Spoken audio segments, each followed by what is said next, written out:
A plan has to have a strategy in order for it to be an effective plan. And of course, efficiency is important because if you're in business, you have to be able to afford the plan, right? What good is a good plan if you can't afford it? So the effectiveness is important. Now, why is select business owners business advertising by category effective? Well, the important thing to understand about doing business with consumers is all consumers are local. It's like voters. All voters are local, right? So I've created zip code cities for the exclusive use of baseball coupons in zip code exclusive categorical approved business owners in my marketing, advertising, membership, associates program. And you can see in the website, it's very efficient because you can afford it.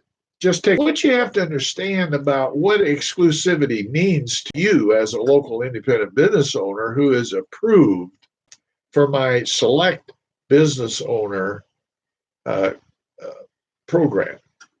The fact is, for the past 70 years or so, since franchises were developed, franchises have been price gouging the customer.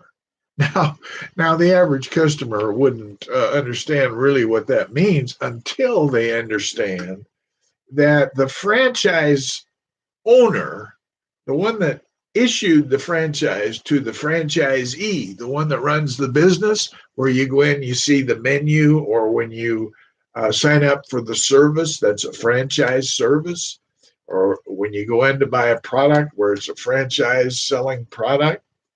What you have is a situation where that franchise owner has bought a job. In other words, the franchisee works for the franchise company. They have a contract that they have to adhere to specifically, legally. Otherwise, they're in breach of their contract. And they can be forced to pay legal penalties or even in serious cases, the franchise removed. All the investment more or less down the drain. So they're not going to do that, are they? No, obviously. So the thing is, the when you look as, for example, now the fast food business where the franchise operators are on every street corner, I call it overpopulation and underutilization, which means higher prices for consumers, right? Think about it. So what you have is when you go in and you look at the franchise menu in a fast food place, what you're looking at is a cost that includes up to 30%, and now with direct delivery, up to 50% of the cost that is higher than the cost that the normal business who operates that category of food business would have to spend for the operation of the business and to show a profit for the business owner. Now, one thing I like to say is consumers might not be aware about information, but consumers aren't stupid, right? In other words, they can tell the difference between paying $12 for a pizza or being able to buy a good pizza they like for $9, right? And do it all the time. That's what I'm talking about when I say consumers aren't stupid. So what you have to be aware of is the price gouging that franchises are perpetrating upon the consumers in every city, in every zip code. So the other thing you have to be aware of is you have to say, well, the local independent business owners don't have, of which there are 23 million, there's only several tens of thousands of franchise stores, but there's 23 million local independent business owners, and they're all in different categories, okay? But there's a lot of them in one category. So what you have is not only if you're a local independent business owner and not a franchise, not only do you have to compete with the franchises, which have about 50% of the fast food business, by the way, you also have to compete with all the other multiples multiples, dozens of categorical sameness in your category that you operate. You have to compete with them in addition to the franchise stores. Now you have to be able to escape that chain link fence that the being in your business category, that the other competitors in your category have placed around you, and that the franchises have placed around all of you. So the way that you do that is with my program because it's exclusive. Okay. And you don't have to, as the exclusive, you don't have to pay the extra 30% to 50% to the franchise company. And you're able to discount up to that amount continuously without affecting your profit margin. Now, how do you do that?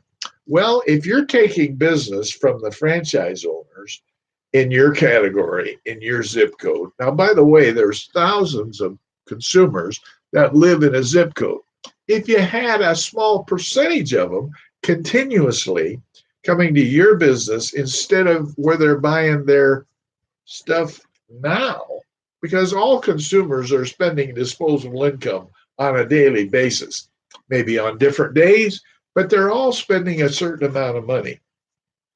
My business plan allows you, as an approved select business owner by zip code cities, to channel that business to you because the consumer can get that $12 pizza for $9 from you or whatever the product or service that they don't that they're currently spending now, that overage. They're spending that 30 to 50% overage now with the franchise store and the local independent business owner who competes with my business owner in a zip code.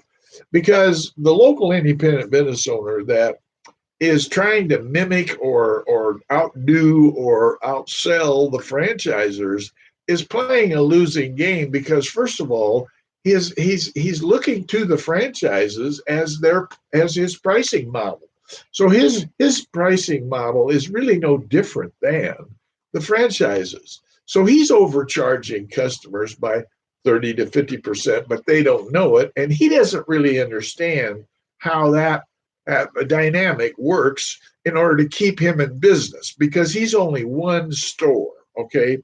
So he has to have that extra cushion in order to make the kind of a profit that he is eking out with one location.